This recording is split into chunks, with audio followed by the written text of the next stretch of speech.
Hello everyone, welcome to another video on the channel.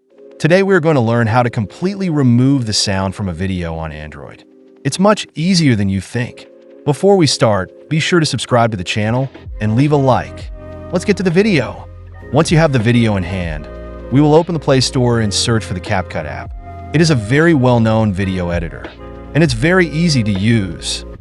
This is the application you will install. Once installed, we will run the application. As soon as you open the application, we will click on the blue button that says New Project. The application will open your gallery with all your videos. Just choose the video you want to remove the volume from. Opening the editor, we will click on the bar at the bottom of the screen. That bar is your video. Click on it and then select volume. Now just adjust the volume to 0. By doing this, you will completely remove the sound from your video. When you make an edit through this application, they will always put the closing with the name of the application. You could delete this and then download the already modified video.